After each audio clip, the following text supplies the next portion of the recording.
Hey, I am here to show you guys how to use the argument frames, argument paragraphs. So you read this article on coronavirus, and now you have to write a response to it. And what you have here is some paragraphs of a whole bunch of blanks. And basically, your job is to fill in the blanks. So these are called paragraph frames. The reason they're helpful is because then you have kind of a structure for how to, it's an argument, and you're free to then to just focus on the ideas in the article without worrying, oh, where do I put the evidence and all this stuff. It's like training wheels. It will help you practice writing an argument. We'll be doing more on our own next quarter. So here's how you use this. Basically, you want to find whatever information or come up with whatever information best fits in that blank and put it in there. So the first paragraph kind of has you summarize the argument, and the second paragraph has you respond to it. So let's take a look and do this. The general argument made by author's name in his or her work blank is that blank. So first we got to find the author's name. If I go over to our page, it's Aaron E. Carroll. And I can just copy that text actually. And then if I go back to my Word document, I can paste that in there. Just hit paste. It does the same font and everything. So what I like to do is hit Control Shift and V.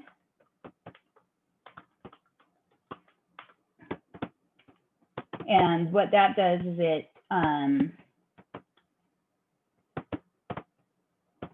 copies without pasting the formatting. So let me show you how that works. If I just hit Control Shift V, then it pastes his name in there. So speaking of his, right now it's listed as her/his work. We're gonna get rid of that her and just include the one pronoun that refers to him. The name of his work, that work is a generic word that refers to anything someone's created. So the work he's created is this argument, basically. Let me get rid of those annotations. So what you're going to copy in is this title of the argument. So this is the headline. When it comes to COVID-19, most of us have risk exactly backwards. So I'm going to hit Control and C to copy it. Go back here, highlight that blank, hit Control Shift V. And it's got, the one thing I noticed is I need to put that comma inside the quotes. And then here, I would summarize their argument. So what's like the main idea overall he's saying about COVID? That's what you'll type here. So I'm not going to type the actual main idea from the article because I want you guys to come up with it. What these little guys are, they're called brackets, and that just is altered to parentheses. And what they mean is like put your own ideas here, basically. So where you found his main argument was, that's what you'll put there.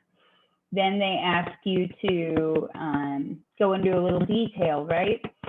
So the author's last name is Carroll.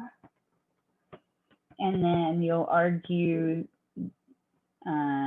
like here you've said kind of the main idea. You'll say like more specific supporting details or ideas that they have.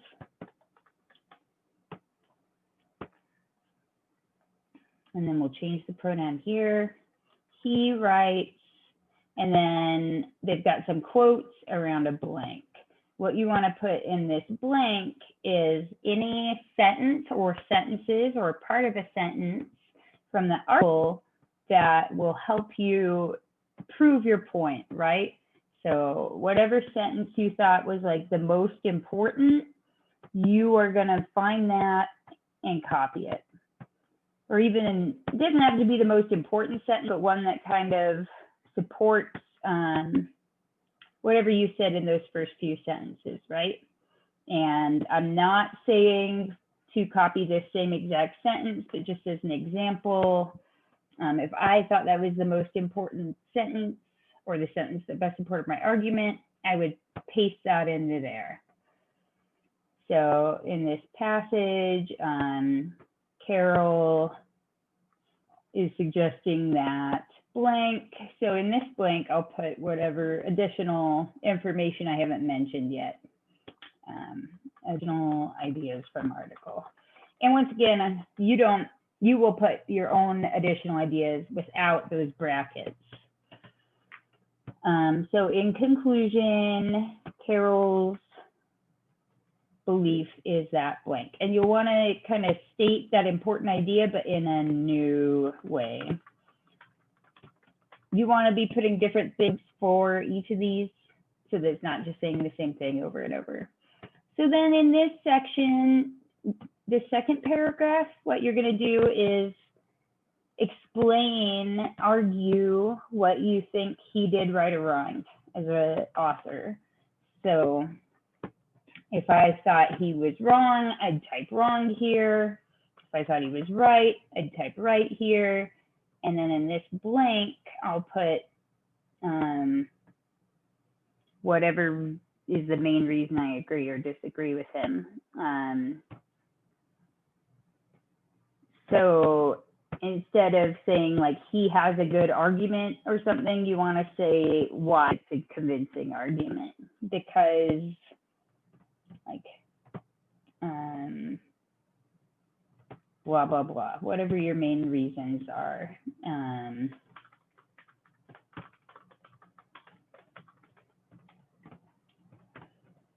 More specifically, I believe that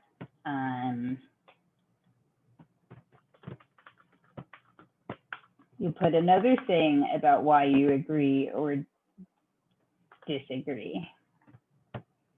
And then in this blank, right, for example, I'll put my own evidence or examples there.